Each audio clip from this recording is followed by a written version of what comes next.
It's been 3 months. 3 very long months. My soon-to-be wife and her mother left town without any warning, or so much as a goodbye.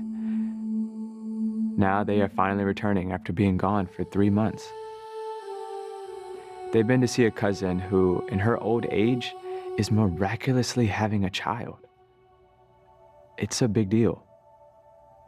I understand. Of course, Mary had to go. But now she's coming back. I'm very excited. Our whole village is excited. None of us can wait to see her. Them.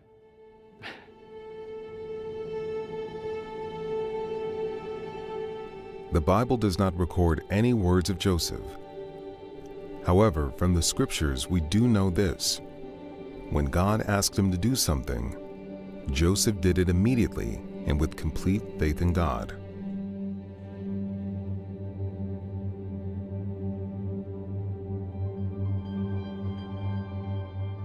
It's said that the angel foretold the birth to Elizabeth's husband in a dream.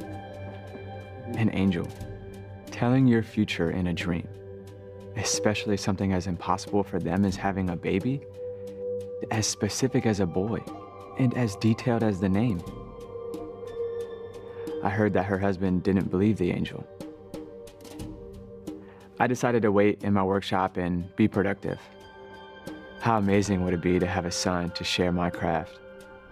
Give him a tiny chisel, show him how to use a piece of lava rock to smooth door frames, watch him drag rocks to me to shape for a cornerstone. As he grows stronger, the stones will get bigger and bigger, and when I get old and my eyesight goes, I would turn my business over to him. He would take care of Mary and me in our old age. I wait and wait and wait. What's the holdup? Some neighbors went by earlier chattering, but that couldn't have been about Mary's return. She would have caused a joyous celebration. I wait until noon. I walk to Mary's house to ask her father what has happened. I'm a little frantic thinking about it. 2 women traveling. The saddest man I have ever seen comes to the door. He's not surprised to see me. He just stands there. After an eternity, he motions me inside. Mary and her mother are sitting. Her mother is crying. Mary? Smiling.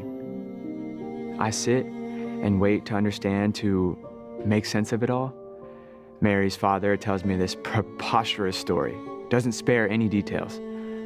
Bottom line, Mary is 3 months pregnant. I can't say a word. I can hardly breathe. Then, of all things, Mary repeats the same story, almost word for word. But when she tells it, she's smiling. The most serene, contented smile you've ever seen. She's so beautiful, innocent, full of life. She finishes and looks at me with a look. She loves me. The future crashes into the present. Joseph, we have a son. His name is Jesus. She stands, clearly pregnant. Her child is not mine. Without a word, I stand and walk out the door.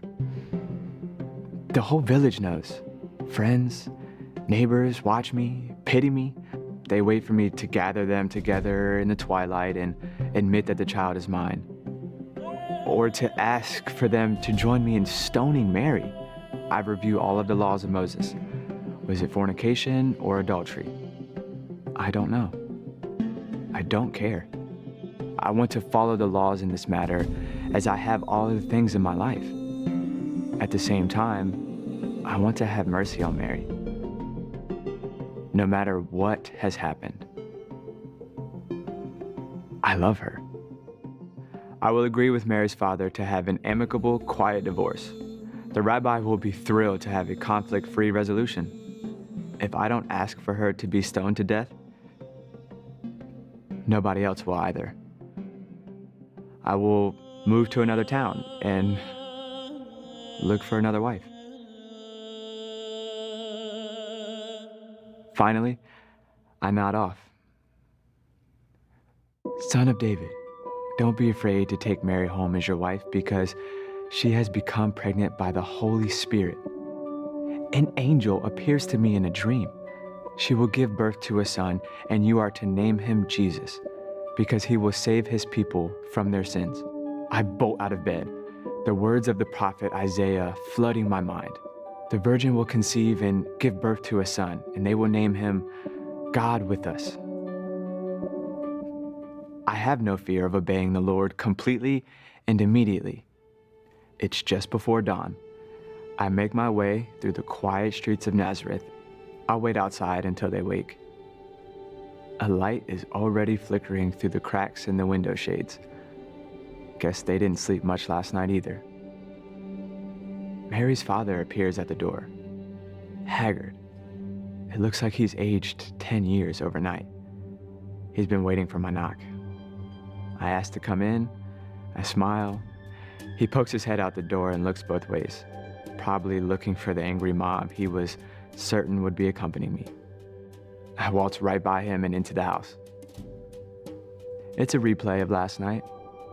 Her mother sitting in disgrace. Mary smiling. I tell them my dream. Within minutes, we agree to the next course of action. Her father and I change our marriage contract so as to be completed today. I follow the angel's instructions completely. By mid-morning, we are quietly married by the rabbi. By noon, Mary has moved into my house as my wife. Few of the self-righteous people in Nazareth are disappointed that Mary is not stoned. If Mary gets away with this, what would the other women think they can get away with? But since I don't charge Mary with adultery, nobody else will either. Words are said, glances exchanged, but the scandal goes away rather quietly, at least for a while. Gossip will increase with the size of Mary's belly. By the time of the delivery, the village will be vicious. I pray and plan and save money. If only Mary and I could somehow find a reason to leave Nazareth before our son is born. But we will not do it with an attitude of fear or with disbelief in God. That would not do him honor. Honestly, I wouldn't mind if Gabriel was to come talk to me again.